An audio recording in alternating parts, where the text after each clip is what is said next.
अब यहाँ एक एक पृथ्वी की बात आएगी, एक के बाद एक, सातों पृथ्वी की, क्योंकि आपने सातों का नॉर्मल उसके अंदर क्या है वो देखा है। अब हम ये देखेंगे कि एक एक पृथ्वी का क्या। जय जिनेंद्र, कल का जो लेक्चर था वो था सातों नरक पृथ्वी के ऊपर। अब आज जो है वो हम ये देखेंगे कि सातों नरक पृथ्वी के हर एक के अंदर अंदर अपनी अपनी क्या विशेषता है, बराबर। तो अब हम उसकी अपनी अपनी विशेषता को देखेंगे।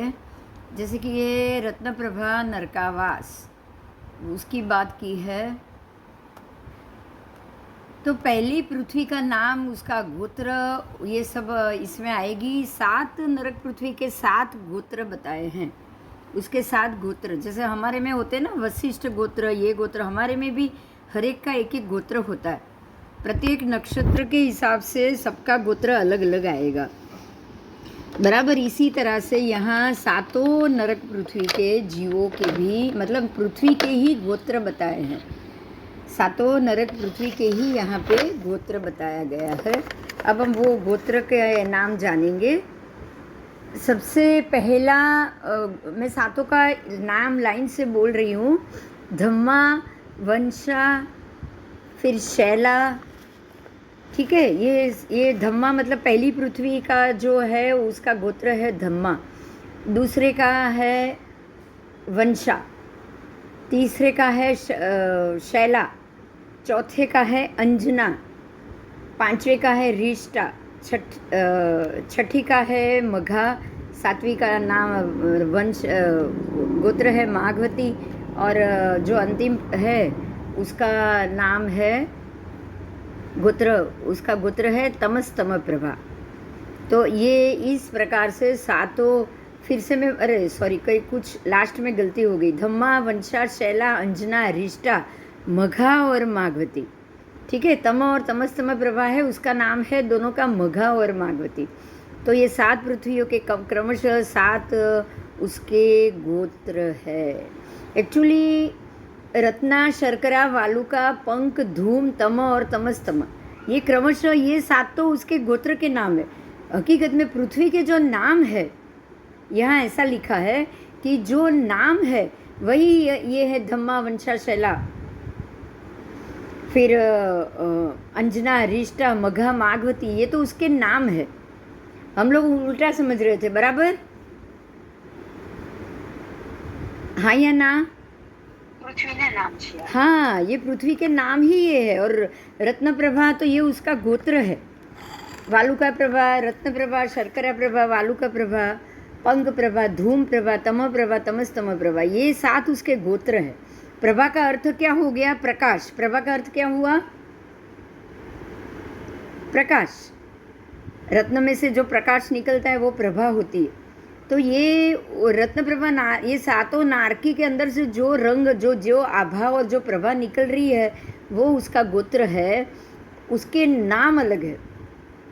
तो आपने ये 7 आज नाम जाना। धम्मा, वंशा, शैला, अंजना, रिष्टा, मघा और माघवती, ये 7 उसके नाम है। और जो रत्ना, शर्करा, वालुका, पंक, धूम, तम और तमस्तम, ये 7 उसके 7 गोत्र है, ठीक है। એક બિંદુ, हाँ, આ 7 નરક ને 7 પૃથ્વી એવું? 7 નરકની 7 પૃથ્વી તો છે જ, બરાબર। કેમ કે છે ને, કેમ કે વિચારમાં જ ને આમ હા નરક નીચે જમીનની નીચે, हाँ, જમીનની નીચે, પણ એ પહેલી, બીજી, ત્રીજી, ચોથી, એમ 7 પૃથ્વી। અને આ 7 પૃથ્વીમાં બી 7 અલગ પૃથ્વી કેમ કીધી? કારણ કે એક પૃથ્વીમાંથી તમે બીજીમાં જીવ જઈ ન શકે, બીજીમાંથી ત્રીજીમાં કંઈ નારકીનો જીવ જઈ ના શકે, ત્યાં રહેવાવાળો જઈ ના શકે, સમજાય? એટલે અલગ અલગ પૃથ્વી કેવી પડે ને। દેવો જઈ શકે છે, દેવો તો બધે જ જઈ શકે છે, એટલે જઈ શકે છે। પૃથ્વીની સાઈઝ પણ નરક જેટલી જ, રાઈટ? પૃથ્વીની સાઈઝ જ એ નરક પૃથ્વી, નરક એ જ પૃથ્વી છે, નરક એ જ પૃથ્વી છે, નરક એ જ પૃથ્વી છે। પણ આપણે એને નરક પૃથ્વી, આપણે ખાલી નરક જ બોલીએ છીએ, હકીકતમાં એને નરક પૃથ્વી બોલવાની છે।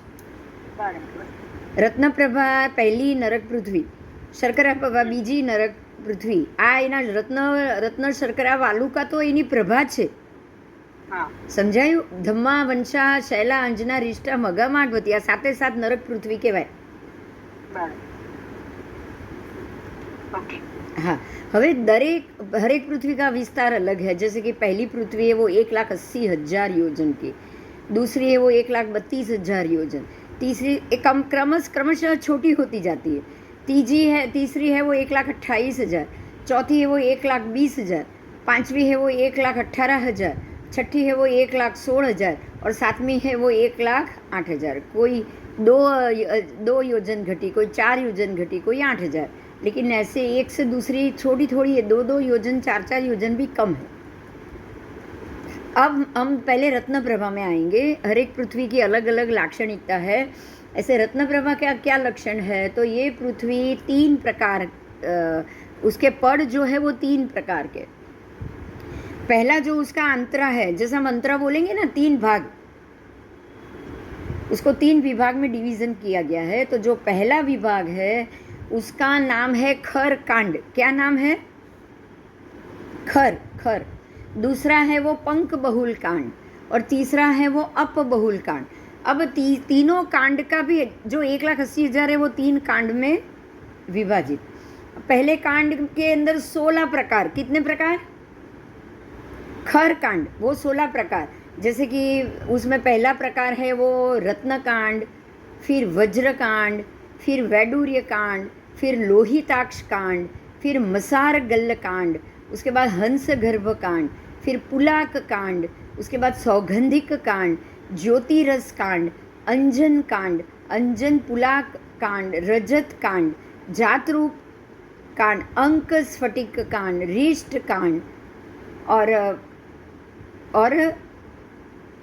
रत्न कांड. तो ये जो 16 प्रकार के जो कांड हुए ना, ये सारे रत्न से, क्या किससे बने हुए? ये सारे रत्न के नाम में बोली. मतलब कि ये जो पहला जो खर कांड है उसके 16 विभाग हो गए. समझ में आ गया? पहला, दूसरा, तीसरा, चौथा, पांचवा, 16 फ्लोर बोल सकते हो ना आप? बोल सकते हो कि नहीं? हाँ, ये 16 फ्लोर हो गया. अब ये जो 16 फ्लोर हुए हैं उसमें आपको ये समझना है कि एक फ्लोर का क्या रिजल्ट है. उसमें भी आपको एक फ्लोर का कुछ रिजल्ट आएगा. तो वो क्या रिजल्ट आएगा वो हम ढूंढेंगे. अभी मैंने जो 16 नाम बोला, देखो ये पहला भाग, देखो 1 नंबर दिख रहा है, मेरा कर्सर है वो, ये रत्न कांड. उसके बाद ये दूसरा, फिर तीसरा वैडूर्य रत्न. जो मैं नाम बोल गई ना वो 16 इस प्रकार से फ्लोर हुआ. क्या हुआ? ये प्रथम खर कांड, उसमें उसके पहला विभाग, दूसरा विभाग, तीसरा, 1,000 योजन का एक विभाग. ये इसकी ऊंडाई कितनी? 1,000 योजन. तो टोटल 16,000 योजन इसमें आ गया. ये समझ में आ गया? ये है पहला खर कांड जो 16,000 योजन का है ऊंचाई में. वो हर एक 16 विभाग 1,000 का. फिर ये दूसरा जो पंख कांड था ना, ये देखो यहाँ है 84,000 योजन ऊंचा. कितना? 84,000. तो वो 16,000 और ये 84,000, तो दोनों मिलके 1,00,000 हो गया. और ये तीसरा है जल कांड, जो पानी उसमें पानी की बहुलता ज़्यादा है. पंख कांड में पंख की कीचड़ की बहुलता है और यहाँ रत्न की बहुलता है. हर एक फ्लोर पे एक रत्न की बहुलता है. यहाँ कीचड़ की बहुलता है. यहाँ जल कांड में पानी की बहुलता है. तो ये 80,000 योजन ऊंचा. तो टोटल आप यहाँ से ऊपर तक 1,80,000 हो गया ना ऊंचाई. तो ये 1,80,000 की रत्न प्रभा नारकी हुई. बराबर समझ में आ गई पूरी बात? हाँ, बस ये रत्न प्रभा नारकी टोटल 1,80,000 योजन का उसका जो नाप है वो. अब मैं एक दूसरा ये भी बताऊं कि ये लोगों ने जो पहले के समय में जो लगाया है वो सारे ये 1,000 को मेरू के नीचे बताया है. अगर ये मेरू के नीचे है तो ये रत्न कांड और ये सब अलग अलग मणि रत्न के कांड तो वहाँ हो ही नहीं सकते. बराबर?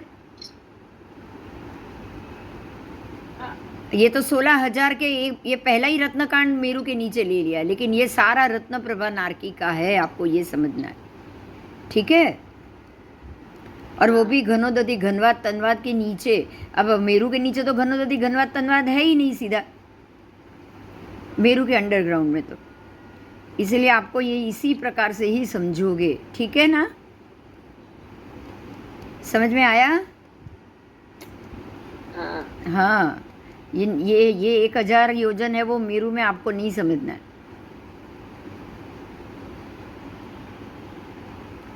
आओ, तो ये आपके तीनों कांड हो गया, अपबहुल कांड, रत्न कांड और ये कांड हो गया। अब यहाँ जो लिखा है वो मैं बोल रही हूँ कि रत्न प्रभा के ऊपर का चर्मांत, देखो यहाँ लिखा है ऊपर का चर्मांत भी 1,80,000 योजन के अंतर वाला हुआ। घनोदधि वलय का अधस्थ नीचे का चर्मांत और रत्न प्रभा पृथ्वी के ऊपर के चर्मांत, ये दोनों में भी 2 लाख योजन का अंतर। अब घनोदधि है 20,000, तो 20,000 और ऊपर का चर्मांत टोटल 2 लाख हो गया ना। घनवात के चर्मांत तक ये 2 लाख का अंतर, और ये रत्न प्रभा पृथ्वी के ऊपर के चर्मांत से घनवात के नीचे के चर्मांत तक ये असंख्यात लाख योजन का अंतर। आओ अभी मैं ये समझाती हूँ आपको पिक्चर में वापस। देखो वही पिक्चर ये कलर में है, आपको इसमें ज़्यादा समझ में आ जाएगा। आओ, ऊपर के 16 भाग है, ये 16, और फिर ये दूसरा कांड, फिर ये तीसरा कांड, और आपको दिख रहा है देखो सबके ऊपर ये घनोदधि घनवात तनवात दिख रहा है ना, પૂરી લાઈન। વ્યંતર દેવનું જ છે, આ સાઈડમાં તું જો, મારું કર્સર ફરે છે, નથી દેખાતું? હા હા, કર્સર તો ફરી રહી છું એટલે જ આ કલરમાં છે। હવે તમને પાછું બ્લેક એન્ડ વ્હાઇટમાં સમજાવું, લો જો હવે પેલું પિક્ચર બદલાઈ ગયું। હા, आओ आओ देखो, अब इसमें जो अभी गिनाया 2 लाख कैसे, तो ये घनोदधि वलय है वो 20,000 योजन है। कितना? तो 1,80,000 में ये 20,000 जोड़ोगे तो यहाँ से ऊपर तक भी 2 लाख हुआ ना, घनोदधि से लेके। उसके बाद जो घनवात है वो असंख्य योजन, फिर यहाँ से ऊपर असंख्य योजन हो जाएगा ना, यहाँ से ऊपर असंख्य योजन। उसके बाद तनवात है वो भी असंख्य योजन, तो आप तनवात से भी ऊपर का एरिया देखोगे तो असंख्य योजन हो जाएगा। तो इस प्रकार से सारे नाप बताए गए हैं, बराबर। और उसके नीचे अवकाश अंतर पूरा, और हमारे लिए तो ऊपर का भी अवकाश अंतर मानना है, क्योंकि घनोदधि घनवात तनवात तो सारा अवकाश के अंदर ही रहेगा। जैसे यहाँ घनोदधि घनवात तनवात अवकाश अंतर के अंदर है, ऐसे ऊपर भी घनोदधि घनवात तनवात, यहाँ भी घनोदधि घनवात तनवात और अवकाश अंतर होगा कि नहीं होगा? बोलो पूरा पैक होगा। यहाँ घनोदधि घनवात तनवात है तो अवकाश अंतर भी होना ही चाहिए। अब ये 3 दिया है तो अवकाश अंतर भी होगा ही होगा, है कि नहीं? बताओ, होगा ही। और उसको तो सभी दिशा में बोला है, इसलिए हम उसको सर्व दिशा में मानेंगे, ठीक है? समझ में आ गई आज पूरी रत्न प्रभा नार की? अभी नरक पृथ्वी है, अब उधर से बचना है। आपने सारा रास्ता जान लिया, अब उधर जाने का रास्ता भी तो जान लिया है, अब रास्ता बंद करेंगे ना? बोलो, मिथ्यात्व का उदय होगा तो नरक में जाएंगे, ये बात हमको याद रखना है। अगर मिथ्यात्व का उदय हुआ तो रत्न प्रभा में जाए, सम्यक दर्शन का उदय हुआ तो आपको नरक में जाने की जरूरत नहीं पड़ेगी। अगर गए तो भी कर्म खपाने के लिए, नया कर्म नहीं बांधोगे। बोलो, अच्छी बात क्या होगी फिर?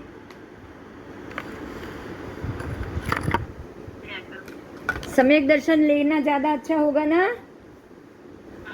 हाँ, अभी हम सम्यक दर्शन ही ले, एक ही प्रार्थना करें, बस सम्यक दर्शन आ जाए, मिथ्यात्व निकल जाए और परमात्मा की बात हम मानने के लिए मजबूत बन जाए, है ना? अगर उसके लिए हम मजबूत नहीं बने ना तो ये सबसे हम बच नहीं पाएंगे। आपको यही ध्यान में रखना है एक बात, कि आपको ये सबसे बचना है, नरक में जाने से या ये सबसे, तो आपको परमात्मा की बात पे दृढ़ विश्वास करना पड़ेगा, दृढ़ विश्वास। समझ में आया? रमेश बराबर? तो अब ये आठों जो सातों पृथ्वी है उसमें अभी दूसरी पृथ्वी की बात की है, अभी हम उसको जानेंगे। 1,80,000 का हो गया सारा। अब दूसरी पृथ्वी है वो है 1,78,000। अब यहाँ एक और बात है, रत्नप्रभा की ही बात की है, 1,80,000 की ही बात की है, उसको ध्यान से सुनो। एक और महत्व का मुद्दा आया है, जैसे कि रत्नप्रभा पृथ्वी के तो 1,80,000 तो भूमि ही आ गई, बराबर। आपने तीनों का टोटल के 1,80,000 हुआ। अब उसमें से ऊपर का 1,000 छोड़ो, नीचे का 1,000 छोड़ो, दो 1,000 योजन छोड़ दो, तो बीच में कितना रहेगा? 178। हाँ, 1,78,000। तो ये 1,78,000 योजन का जो बीच का एरिया है उसके अंदर नारकी के योग्य 30 लाख नरकावास है। कितने? 30 लाख।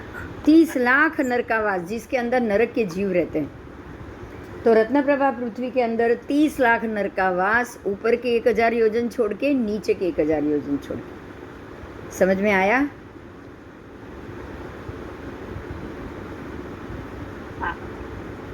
हाँ। और ये नरकावास कैसे हैं? तो ये जो 30 लाख नरकावास है वो मध्य में से गोल, लेकिन बाहर के भाग में चार चौखुणियाँ, मध्य में गोल लेकिन बाहर के भाग में चौखुणियाँ। ठीक है। और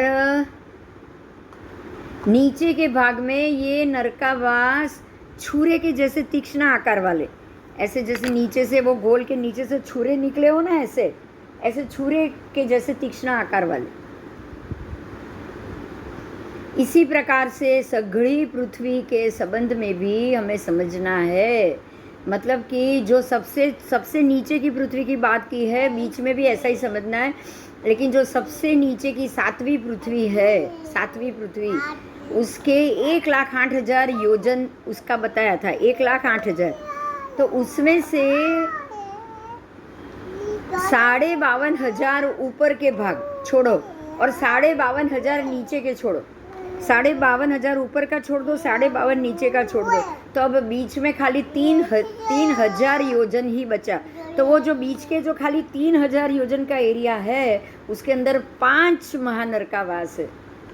समझ में आया कैसा आकार होगा? समझ में आ रहा है? उसमें 7वीं पृथ्वी के ऊपर के छोड़ दो, नीचे का छोड़ दो, बीच का खाली 3,000 पकड़ो, ऊपर के 52,500 छोड़ो, नीचे के 52,500 छोड़ो। बीच का जो 3,000 का इतना टुकड़ा है, इतना ही टुकड़ा, वो टुकड़े के अंदर 5 महानरकावास। कितने? 5। और वो महानरकावास, क्योंकि 7वीं नारकी ही तो महानारकी है, वहाँ महाआरंभी जाते हैं, महाआरंभी 7वीं नारकी में ही जाएंगे। तो इस प्रकार से पहली और 7वीं बताई है, बीच वाला भी आएगा, मैं आपको समझाऊंगी, जब जैसे आएगा मैं बताती जाऊंगी। अब जो पहली पृथ्वी में आ जाओ वापस रत्नप्रभा में, जो नरक 30 लाख नरक बताइए वो 2 प्रकार के हैं। वो नरकावास जो गोल आकार और नीचे से छुरा जैसा, और चौखुणियाँ जो बाह्य चौखुणियाँ, ये जो आकार है वो 2 प्रकार के बताए हैं। उसमें वो प्रकार के 2 नाम है, आवली का प्रविष्ट और आवली का बाह्य। ये नरक के प्रकार है 2, आवली का प्रविष्ट नरक, आवली का बाह्य नरक।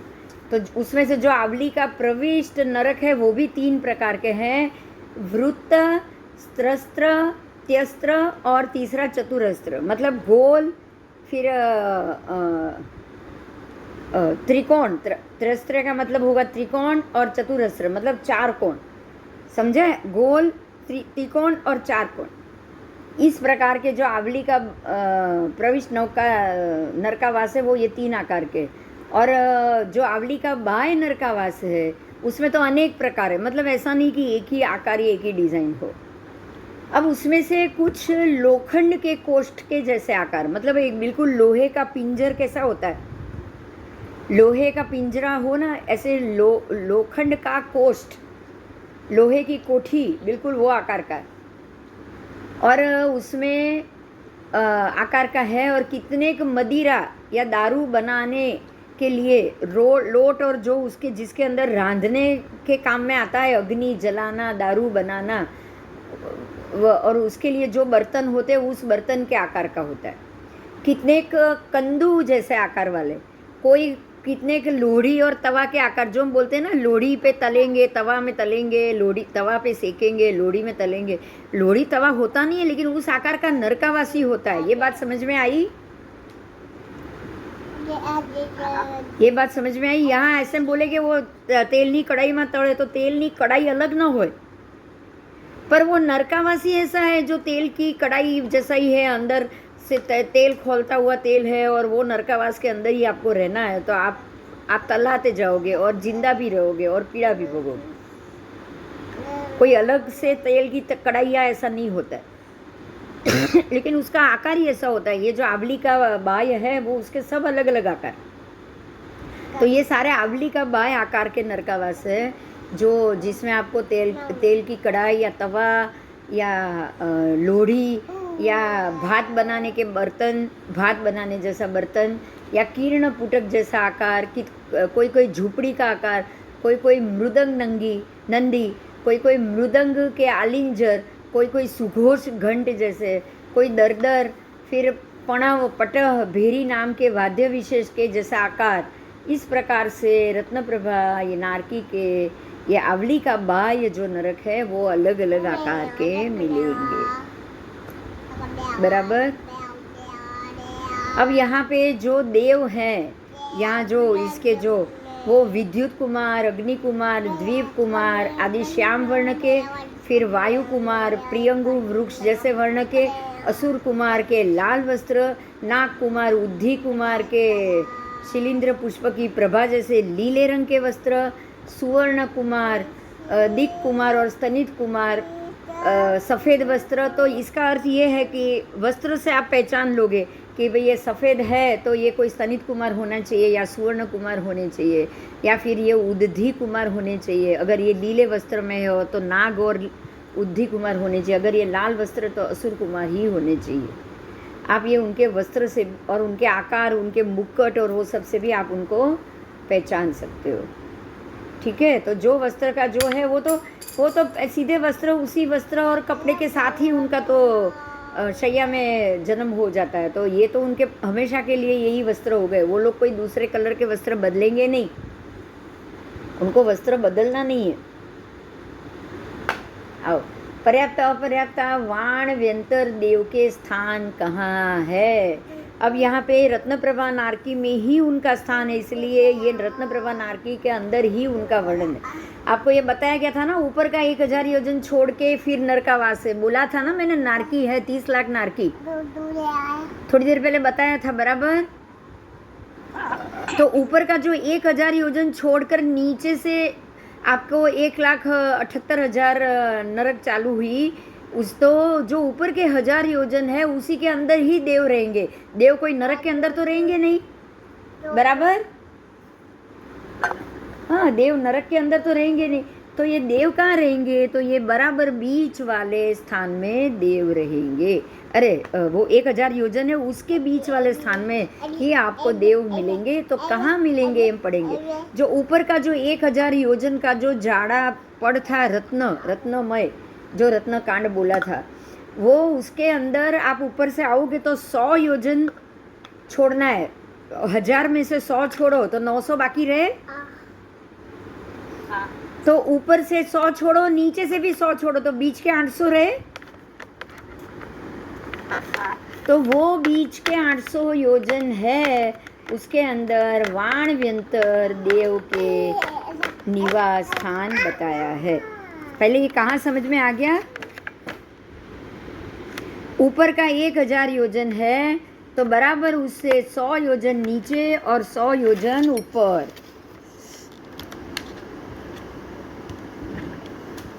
बराबर 100 योजन नीचे छोड़ो, 100 योजन ऊपर छोड़ो, तो बराबर बीच के 800 योजन है, उसके अंदर ही ये वाण व्यंतर देव का निवास स्थान बताया गया है। ऊपर के 100 योजन और नीचे के 100 योजन वो 1000 में ही छोड़ना है, 1000 में से ही ऊपर का 100 नीचे का 100।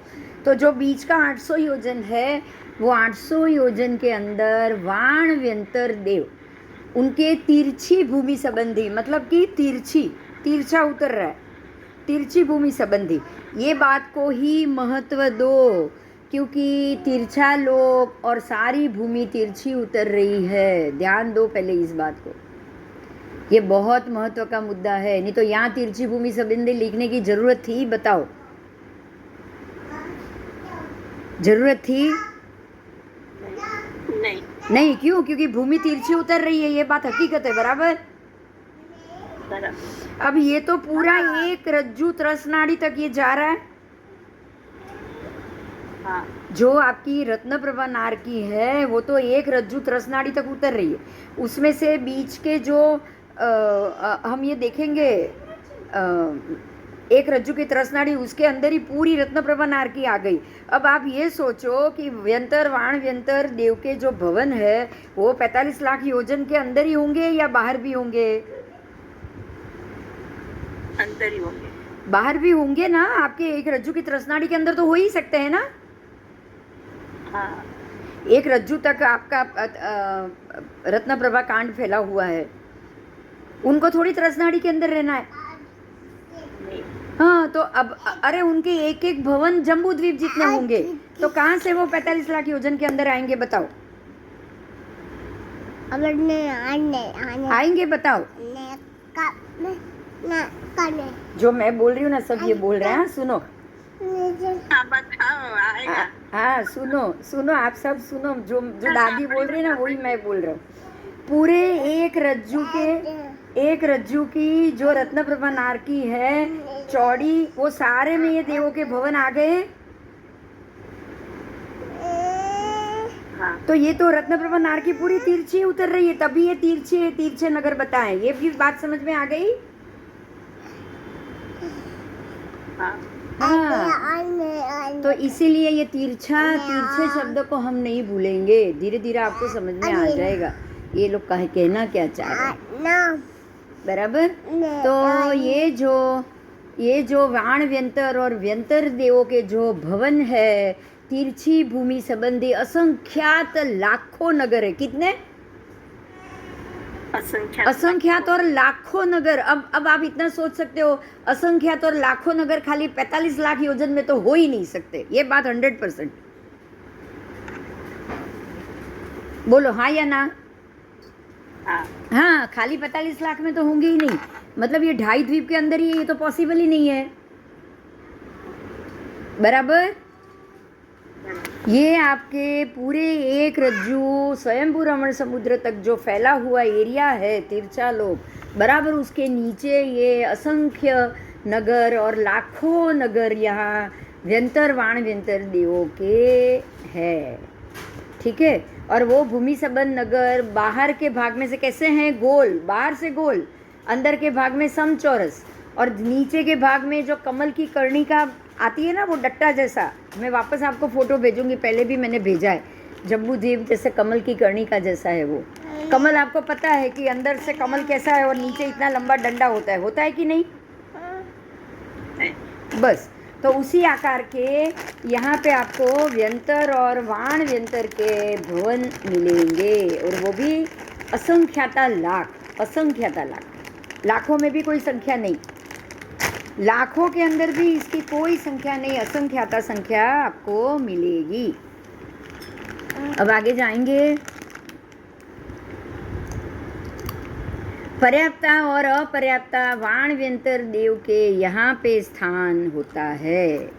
यहाँ देवों में भी पर्याप्ता अपर्याप्ता दोनों है, आपको ये भी ध्यान रखना है, पर्याप्ता और अपर्याप्ता, तो दोनों वाण व्यंतर के दोनों के स्थान आपको यहाँ मिलेंगे। तो पहली बार सांभळ्યું શું?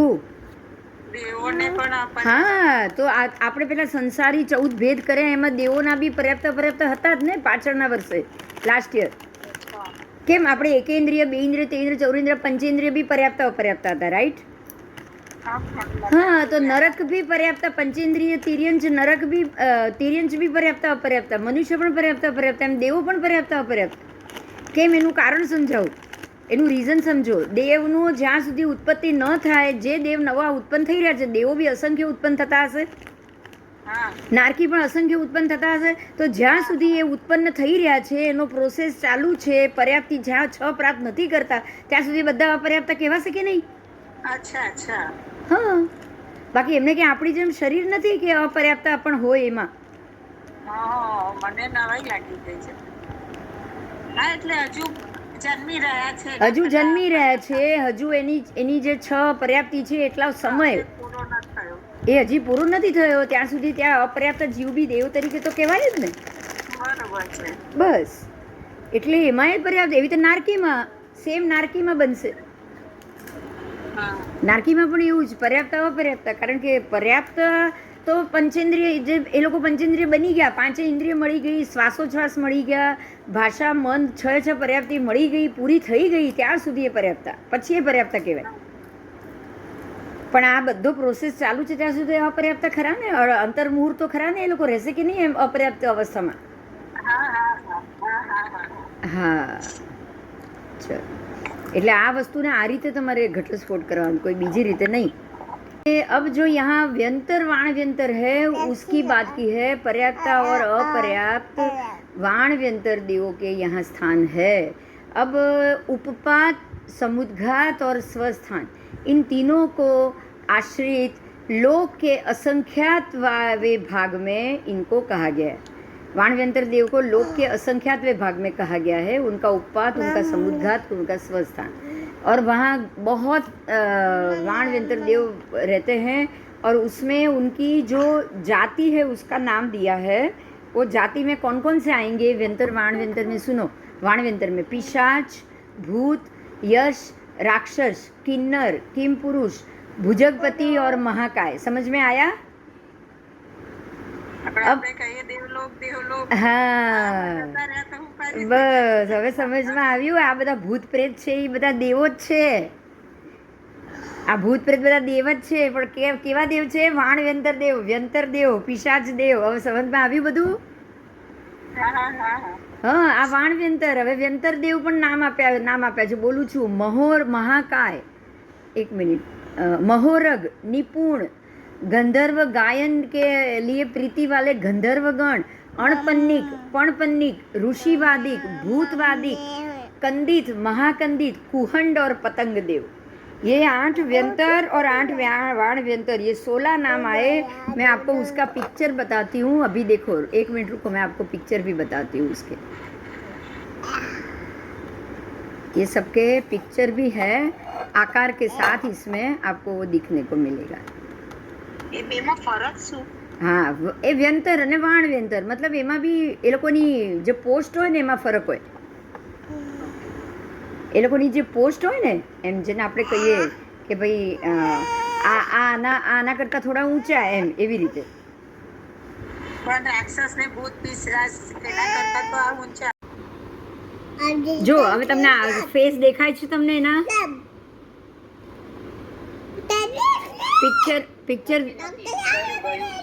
પિક્ચર દેખાય છે?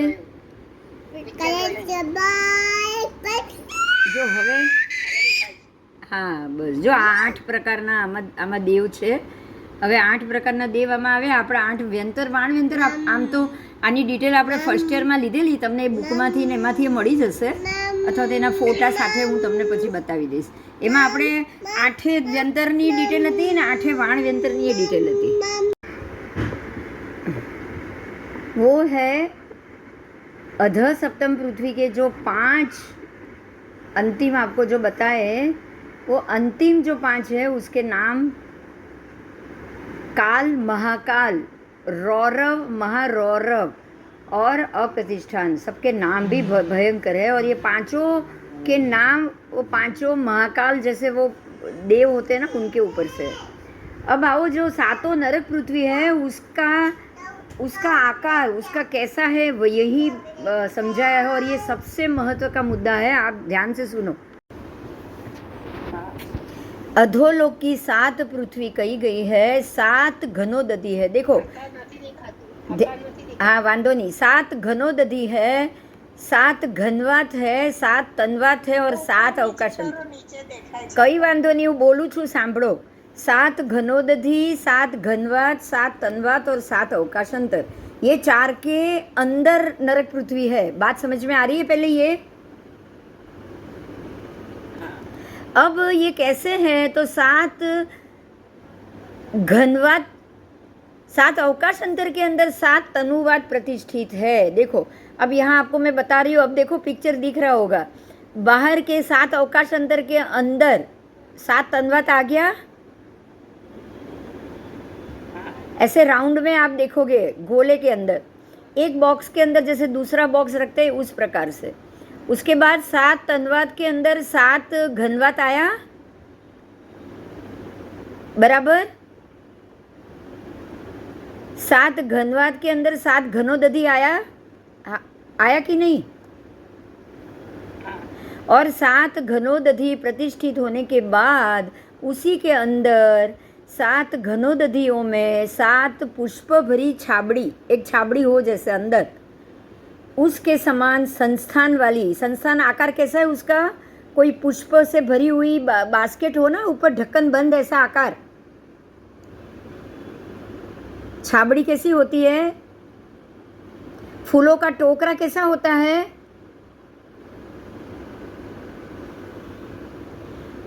उसके संस्थान वाली सात पृथ्वी है. सात पृथ्वी धम्मा, वंशा, शैला, अंजना, रिष्टा, मघा और मागवती. ठीक है. और उसके गोत्र है रत्न प्रभा, शर्करा प्रभा, वालुका प्रभा, पंख प्रभा, धूम प्रभा, तम प्रभा, तमस्तम प्रभा. अब समझ में आया ये क्या आकार से है? सात अवकाश अंतर के अंदर सात घनोदधी, उसके अंदर सात तनवात, सात घनवात, सात तनवात और उसके अंदर नरक पृथ्वी. ये बात समझ में आ गई? मुझे जवाब चाहिए. हाँ, अब ये बात समझ में आ गई. तो हमारे लिए ये महत्व का ये मुद्दा है कि जैसे कि अब तक ये सारे शास्त्रों में आप देखोगे ये आकार में, तो उसमें 9 दिशा में खाली रत्न प्रभा में ही 9 दिशा में माना है, बाकी सारी पृथ्वी में 10 दिशा में माना है. तो क्या हमको भी रत्न प्रभा में 9 में ही मानना चाहिए? बोलो. यहाँ ऐसा आपको लिखा हुआ मिला कि रत्न प्रभा में ही 9 दिशा में है, बाकी 10 दिशा में, ऐसा आपको लिखा हुआ कहीं भी मिला? बताओ. तो પછી जब सातों नरक पृथ्वी सातों अवकाश अंतर के अंदर है, तो रत्न प्रभा भी अवकाश अंतर के अंदर हुआ कि नहीं हुआ? आओ, तो अब आपको यही पिक्चर को समझना है. ध्यान से देखो, ये दिख रहा है ना अभी पिक्चर? हाँ, देखो ये रत्न प्रभा के ऊपर ही सीधा मेरू पर्वत रख दिया था अभी तक, लेकिन क्या ये जैसे शर्करा प्रभा के ऊपर असंख्यात योजन का अवकाश अंतर है, तो ये सारे अवकाश अंतर के अंदर शर्करा प्रभा के घनोदधी, घनवात, तनवात तीनों आ गए. दिख रहा है ना? ऐसे ही वालुका में भी देखो अवकाश अंतर के अंदर ही घनोदधी, घनवात, तनवात आ गया. अब ये पंख प्रभा भी अवकाश अंतर, फिर घनोदधी, फिर घनवात और तनवात के अंदर ही आई. फिर धूम प्रभा भी सातों घनोदधी, उस घनवात, तनवात और अवकाशांतर के अंदर ही आ गई. उसके बाद तम प्रभा भी अवकाशांतर, घनोदधी, घनवात, तनवात, तम प्रभा अवकाशांतर, घनोदधी, घनवात, तनवात. तो सातों पृथ्वी अगर अवकाशांतर, घनोदधी, घनवात, तनवात के अंदर है, तो रत्न प्रभा भी आनी चाहिए कि नहीं? आनी ही चाहिए. उसके लिए अलग से पाठ नहीं है कि ये 9 दिशा में, ये 10 दिशा में नहीं है. तो आपको ये ऊपर सीधा मेरू कभी नहीं समझना है. समझ में आया? कब सीधा मेरू और नीचे मेरू के 1000 योजन रत्न प्रभा के अंदर ये आप बिल्कुल नहीं मानोगे, क्योंकि सातों अवकाश अंतर के अंदर अगर 7 पृथ्वी होगी तो रत्न प्रभा भी अवकाश अंतर के अंदर ही होगी. ओके? हाँ, ये मूल पाठ से अलग है, आपको इसको इस प्रकार से समझना है. तो ये पूरा अवकाश अंतर और उसके बाद ही मेरू पर्वत आएगा. ठीक है? जो पेज महत्व के ना, उसको तो हम ठीक से डिस्कस करेंगे ही करेंगे. बोलो, अभी कोई क्वेश्चन है आपको? हाँ? नहीं. तो अब यहाँ भी आ जाओ. देखो ये पिक्चर भी देख लो. देखो ये जो लिखा हुआ है ना, बिल्कुल जैसे ये शर्करा प्रभा, वालुका प्रभा और सबके बीच में घनोदधि घनवात तनवात, तो ये घनोदधि घनवात तनवात जैसे सहर नारकी के ऊपर के भाग में भी ये घनोदधि घनवात तनवात है, इसके ऊपर भी है, तो इसके ऊपर भी आपको समझना है। इतनी जगह, असंख्य योजन की जगह छोड़ने के बाद ही अष्टरुचक तदेश आएगा, बराबर, और उसके बाद ही मेरू पर बताएगा। अब यहाँ बीच में है क्या? अवकाश अंतर, सीधा अवकाश अंतर है, मतलब खाली जगह है, कोई जमीन तो है नहीं। तो ये बराबर रत्नप्रभा के ऊपर की सरफेस भी रत्नप्रभा नरक की पृथ्वी है, तो ये मेरू के नीचे की जो लास्ट जमीन है वो भी नरक प्रभा की शुरुआत हो, रत्नप्रभा की शुरुआत होगी कि नहीं? तो यहाँ से रत्नप्रभा की शुरुआत तो यहीं से ही मानी जाएगी ना। अब यहाँ से 790 योजन ऊंचाई पे ज्योतिष चक्र है। कितने ऊंचाई पे है? 790। तो वो भी रत्नप्रभा से ही 790 ऊपर हुए कि नहीं? क्योंकि रत्नप्रभा की शुरुआत तो यहाँ से ही हो रही है। बात समझ में आई? रत्नप्रभा की शुरुआत ये असंख्यात योजन अवकाश अंतर उसके अंदर ही आ गया, और उसी को यहाँ आकाश खंड ऐसा नाम भी दिया है, और उसके ऊपर से रत्नप्रभा की शुरुआत हो जाती है। तो रत्नप्रभा के से ही 790 योजन ऊंचाई पे ज्योतिष चक्र आएगा कि नहीं? आएगा, क्योंकि रत्नप्रभा के अवकाश अंतर के ऊपर से ही वो शुरू हो रहा है। समझ में आ गई मेरी बात? हाँ, આ રત્નપ્રભા નારકી છે, દેખાયું પિક્ચર?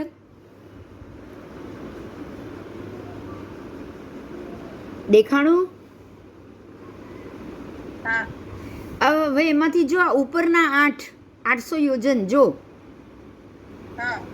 આ ઉપરના 800 योजन છે, जो भी 1000 योजन का, ये देखो ये सफेद ऐसा जो किया है ना स्क्वायर, ये है 800 योजन। तो 8 व्यंतर देव के जो आवास है वो ये इसके अंदर है, महल सारे असंख्यात में। अच्छा, એમના અલગ અલગ ફ્લોર હોય? हाँ, 8 ના અલગ હોય, 8 કે ભેગા ના રહે, એક બાજુ ના રહે। કોઈ એકબીજામાં જઈ શકે? हाँ, ये लोग को 800 योजन है, तो 100 योजन में एक ऐसे 8 व्यंतर देव हो गए। ઓકે,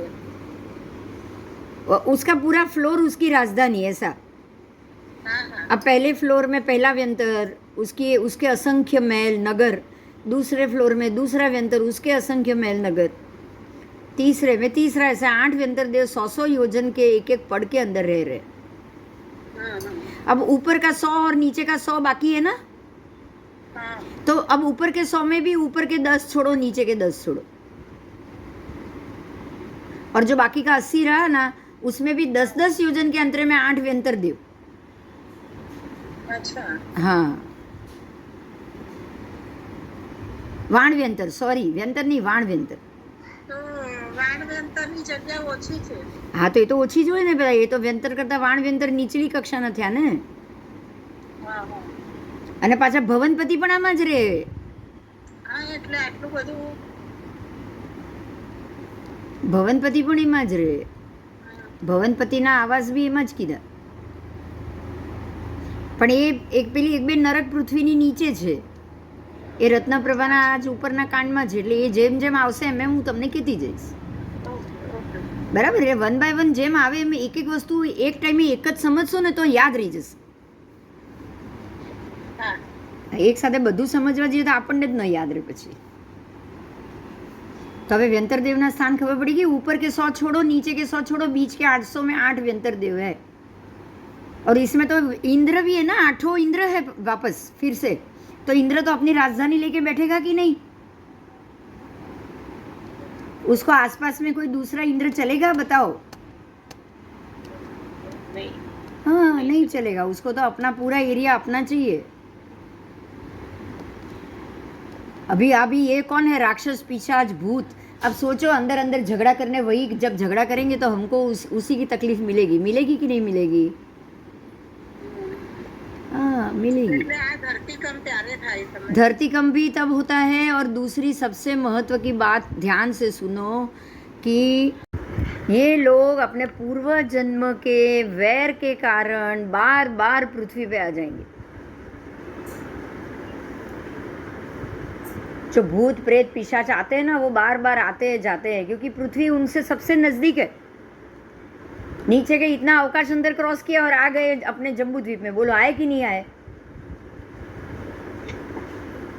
आए। जम्बू द्वीप क्रॉस करने के लिए उनको देर लगेगी क्या? नहीं लगेगी, उनको बिल्कुल भी देर नहीं लगेगी जम्बू द्वीप को क्रॉस करने। समझ में आया? हाँ। अब जो ये सातों नरक पृथ्वी है, सबके ऊपर के एरिया में ध्यान देना है। नीचे तो सबके घनोदधि 20-20 हजार, सबके घनवात असंख्य योजन, सबके तनवात असंख्य योजन और अवकाशांतर भी असंख्य योजन। लेकिन ऊपर के घनोदधि घनवात तनवात के माप में फर्क है ऊपर के। तो वो सबके अलग अलग मैंने कल बता दिए थे, 6.25, फिर 4.5, फिर 1.5। तो इस प्रकार से सबके अलग अलग आएंगे, बराबर। अब यहाँ ये संस्थान बताया है घनोदधि या घनवात वलय का संस्थान कैसा है? बलोया जैसा। कैसा आकार? देखो ऐसा बलोया दिख रहा है आपको। बलोया मतलब हाथ का जो कड़ा आता है वो, तो ऐसे ही लपेटा हुआ होगा ना। बलोया कैसा होगा? चारों तरफ से होगा कि नहीं? बलोया कैसा होता है? देखो मैं बताऊं, पैर में पहनते हैं बलोया, मालूम है? हाँ। तो पैर में बलोया कैसा होता है? पूरा पैक होता है ना, अंदर से पोलाण और पूरा पैक होता है कि नहीं? भूंगड़ी जैसा होता है ना जो पैर में पहनते हैं बलोया, पूरा ऐसे गोल, अंदर से पोला, लेकिन पूरा पैक होता है, बराबर। स्प्रिंग के जैसा, भूंगली की तरह, स्ट्रॉ के जैसा, बस। तो ये आकार से ये घनोदधि घनवात तनवात कहा गया है। अब आपको बलोया से भी मालूम पड़ गया ना कि बराबर ऊपर अवकाशांतर, एक टोकरी में दूसरी टोकरी में तीसरी टोकरी, बलोया का ही आकार हुआ कि नहीं हुआ?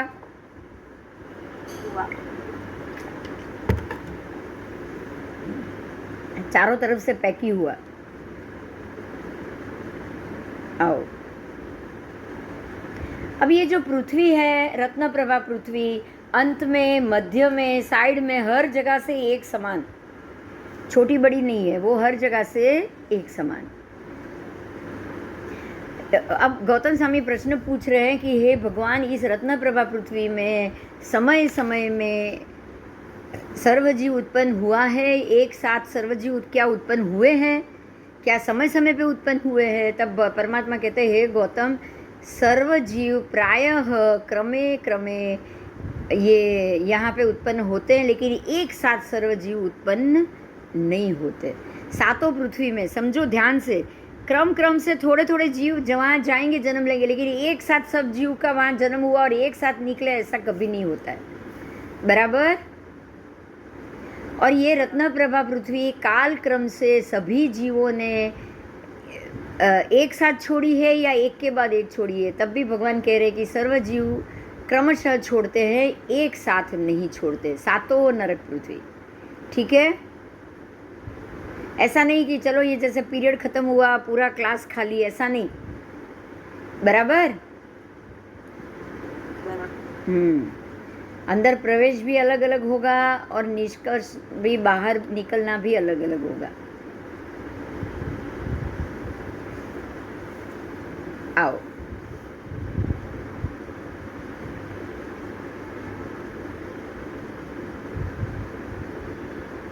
अब इसका आकार भी और फिर से समझाया है।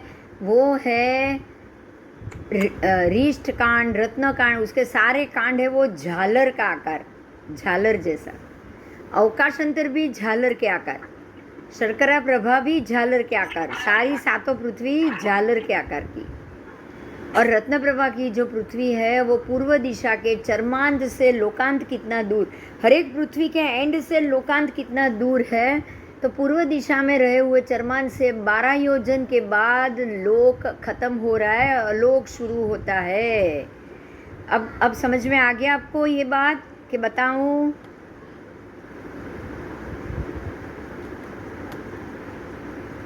हाँ बताऊं, रुको एक मिनट, पिक्चर में बताते हैं।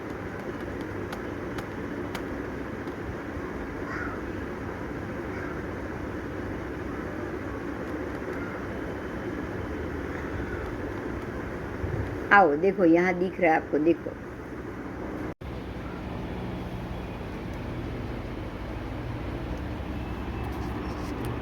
रत्न प्रभा से चरमांत बहुत कम दूर है, दिख रहा है यहाँ आपको। 12 योजन के बाद, 12 योजन तक लोक, उसके बाद अलोक, ये दिख रहा है आपको मेरा कर्सर?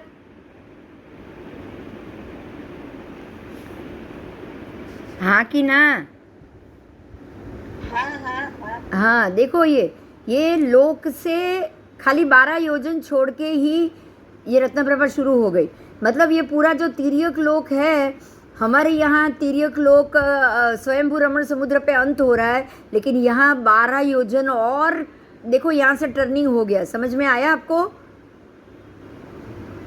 वक्र आकार हो गया, क्लियर हुआ? देखो स्वयंभू रमण समुद्र तो रत्न प्रभा के ऊपर तक है। एक बात समझो, ये एक रज्जु की तरस नाड़ी है, जो रत्न प्रभा भी एक रज्जु की तरस नाड़ी में, तिर्यक लोक भी एक रज्जु की तरस नाड़ी में। अब तिर्यक लोक के बाहर कोई जगह नहीं है, एक योजन भी नहीं है। अलोकों के अंदर सीधा अलोक है, लेकिन रत्न प्रभा से 12 योजन छोड़ के अलोक है। मतलब कि हमारे तिर्यक लोक से रत्न प्रभा तक 12 योजन रज्जु वक्र बढ़ गया। ये बात समझ में आई? यहाँ तक सीधा है, ये एक रज्जु बिल्कुल सीधा है, चौरस है, ये स्क्वायर है, लेकिन ये स्क्वायर से देखो दोनों तरफ से बढ़ रहा है, देखा? तो दोनों तरफ 12-12, तो 24 योजन जितना वक्र हो गया ना यहाँ से ही। तो ये संस्थान कहाँ से वक्र हो रहा है? रत्न प्रभा से। कहाँ से हो रहा है? रत्न प्रभा से वक्र हो रहा है। संस्थान रत्न प्रभा से वक्र हुआ कि नहीं? तिर्यक लोक वक्र नहीं है किनारे से। तिर्यक लोक बराबर एक रज्जु, लेकिन रत्न प्रभा एक रज्जु के ऊपर 12 योजन अधिक। ये हिसाब पता चल गया? 12 नहीं, 24 योजन अधिक ना, दोनों तरफ 12-12। और दोनों भी नहीं, पूरी दिशा में 12-12, पूरा सर्कल 12-12, सर्व दिशा और विदिशा में वो 12-12 बड़ी गोलाई में। और हमारा जो प्रदेश है वो 12-12 नहीं बढ़ा है, वो बिल्कुल 0-0 पे है। तिर्यक लोक बिल्कुल 0-0 पे है। ये क्लियर हो गया?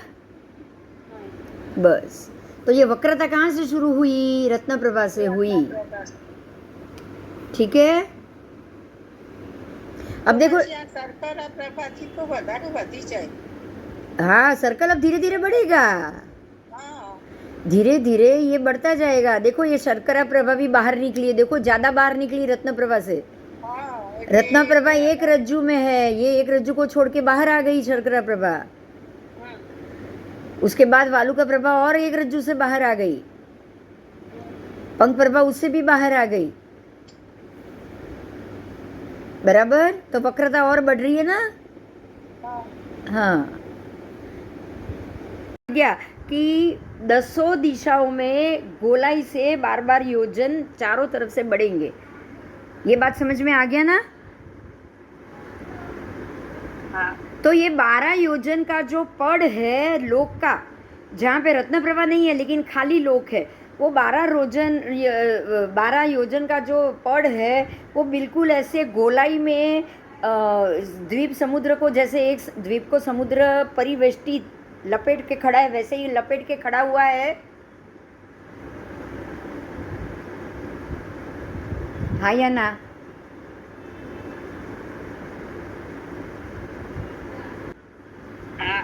हाँ, तो अब आपको ये समझना है, ये वलयाकार आकार हुआ। कैसा हुआ?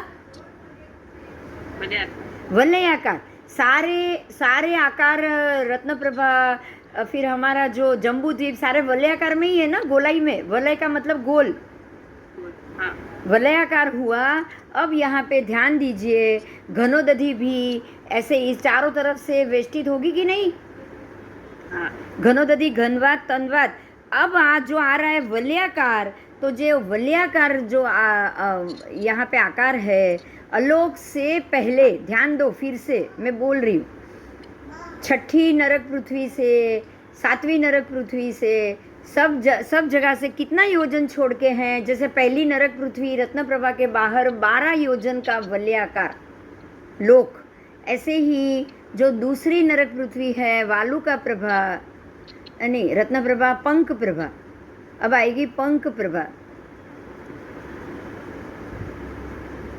पंख प्रभा के बाहर भी 12-12 योजन, वालुका प्रभा में 13 योजन, वालुका प्रभा में 13 योजन, पंख प्रभा में 14 योजन, फिर पांचवी धूम प्रभा में 15 योजन, छठी जो है वो भी 15 योजन, और सातवीं जो है वो 16 योजन। अब समझ में आ रहा है आपको? वलयाकार धीरे धीरे लोक का एरिया भी बढ़ रहा है, ठीक है, बराबर? हाँ, आओ, हाँ,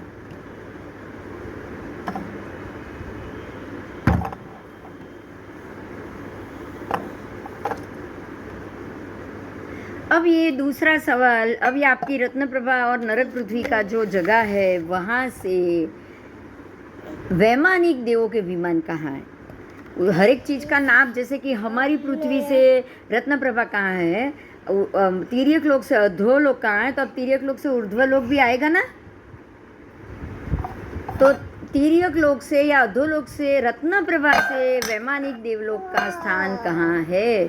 तो प्रश्न किया है भगवान वैमानिक देवलोक के विमान कहाँ है? तो देव कहाँ रहते हैं? तब भगवान कहते हैं कि प्रज्ञापना सूत्र के स्थान पद में रत्नप्रभा नरक पृथ्वी से रुचक उपलक्षित बहुसमरमणीय भूमि भाग के ऊपर अनेक योजन कोटि कोटि तक जाने के बाद, यानी कि रत्नप्रभा पृथ्वी से 1.5 राज प्रमाण ऊपर जाने के बाद सौधर्म ईशान, सनत माहेंद्र, ब्रह्म लांतक, शुक्र सहस्रार, आनत प्राणत, आरण अच्युत, नवग्रवेक और अनुत्तर विमान आदि देवलोक के विमान आए हैं। समझ में आया? कितना ऊपर? रत्नप्रभा से कितना ऊपर? बोलो। 1.5 राज ऊपर, रत्नप्रभा से 1.5 रज्जू ऊपर। अब रत्नप्रभा से ऊपर 1 रज्जू तो हमारा तिर्यक लोक आएगा कि नहीं? आएगा। और उससे भी आधा रज्जू ऊपर जाओ, उसके बाद ही आएगा ना देवलोक के विमान भी। तो तुरंत तो शुरू नहीं हो जाएंगे बॉर्डर से ही, होंगे क्या? नहीं। तो 1.5 रज्जू छोड़ के ये देवलोक के विमान स्थित कहे गए हैं, 1.5 रज्जू छोड़ के, बराबर। अब मेरा एक यहाँ प्रश्न है कि जो मेरू को तीनों लोक में बोला है, क्या संभव है? नहीं। मेरू 1 लाख योजन का, और वो तीनों लोक ऊर्ध्व अधो मध्य में कैसे हो सकता है? ऊर्ध्व लोक तो रत्नप्रभा से शुरू ही 1.5 रज्जू के बाद हो रहा है ना। तो तिर्यक लोक 1 रज्जू का, तो 1 रज्जू में मेरू 1 रज्जू 1 लाख का है, 1 रज्जू का तो है ही नहीं मेरू। अब मेरू तीनों लोक में पॉसिबल है, ये बताओ। तिर्यक लोक के मध्य भाग में मेरू है, और वहां से 1.5 रज्जू ऊपर जाओ आप, 1 रज्जू ऊपर जाओ तब आपको ऊर्ध्व लोक आएगा। तो क्या मेरू 1 रज्जू छोड़ के हो सकता है? पॉसिबल नहीं हो सकता, वो पॉसिबल नहीं हो सकता, ठीक है। तो अब यहाँ से ये भी तो क्लियर हो गया कि बराबर तिर्यक लोक 1 रज्जू का साबित हो रहा है। हुआ कि नहीं? हुआ। एक देव सौधर्म ईशान 12 देवलोक के नाम आ गए। ये सारे जो विमान है उनके, वो सर्वात्मक रत्नमय, मतलब रत्न से बने हुए हैं। काले करसू देवलोक की डिटेल अब हम कल करेंगे। चल, जय जिनेंद्र, जय जी।